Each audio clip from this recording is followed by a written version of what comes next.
My friend, today we begin not with a concept, but with a commandment. The first law in the great architecture of success is not one that I invented. It was whispered to me in every interview I ever conducted, echoed in the habits of the powerful, and carved into the story of every man who ever shaped his world. Okay, there can be no achievement without a definite purpose. If you take away everything else, like wealth, education, connections, but leave a man with a burning, well-defined purpose, he will rebuild it all. And if you give him the world but deny him purpose, he will sabotage it, lose it, or never feel its worth. If you take away everything else, wealth, education, connections, but leave a man with a burning, well-defined purpose, he will rebuild it all. And if you give him the world but deny him purpose, he will sabotage it, lose it, or never feel its worth. Let us begin there. Definiteness of purpose is more than a goal. It is a state of mind, a singularity of vision so intense that it bends reality around it. It is clarity in a world of distraction. It is conviction in a world full of opinions. It is the conscious decision to stop drifting. When a man does not know where he is going, every road looks tempting. But when he truly knows, all distractions fall away. Every choice becomes either a stepping stone or a stumbling block. And here's the mystery. The moment you declare your purpose, the universe, through ways you may never understand, begins to respond. People, opportunities, ideas, and even obstacles rearrange themselves, not for your comfort, but for your refinement. Purpose does not guarantee ease, it guarantees direction. Hey, let me take you back to my beginning. When I accepted Andrew Carnegie's challenge to study the world's most successful men and uncover the laws behind their achievements, I had no money, no title, and no promises, only a purpose so clear that it became my compass in every storm. I spent over 20 years interviewing men like Henry Ford, Thomas Edison, Charles Schwab, and dozens more. I asked questions not for curiosity's sake, but to construct a philosophy that anyone, regardless of background, could use to rise. That effort became Think and Grow Rich. But the book was never the point, the purpose was. And because I held it in my mind with unwavering focus, every obstacle became a tool, every delay became preparation, and every moment, even the painful ones, served the greater vision.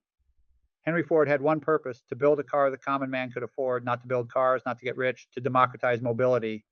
His purpose burned so brightly that it lit the path through failure, mockery, and financial risk. Thomas Edison had one purpose: to illuminate the world, 10,000 failures, and say, but the light in his mind never dimmed. And what these men had and what you must have is certainty of direction, not perfection, not immediate success, but certainty. Now, allow me to speak plainly. The greatest disease in the world is not an illness of the body, but illness of the spirit. And that disease is called drifting. Drifting is the slow death of potential. It happens when a man wakes up without purpose, when he lets the noise of the world drown out the voice of his own desire, when he chooses comfort over calling, when he says, I'll decide tomorrow. But here's the truth. Tomorrow is the home of cowards. Purpose lives in the now. It demands a decision today. You were not born to drift. You were born to drive, to decide, to direct. And if you do not choose your path, the world will choose it for you, and it will not be kind.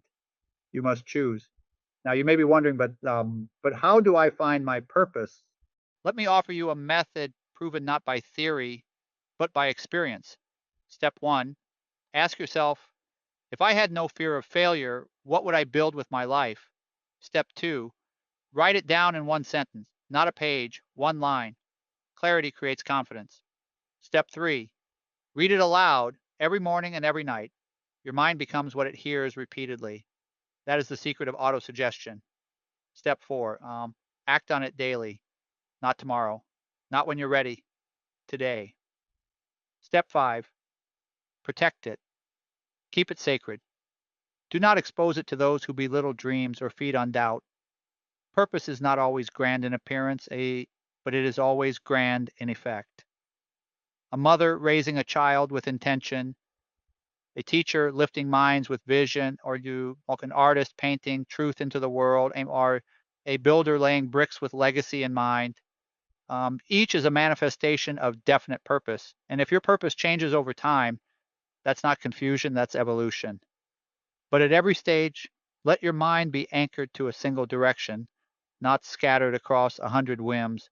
When you live with purpose, your energy becomes focused, your speech becomes intentional, your walk carries weight, You're no longer at the mercy of moods, opinions, or distractions.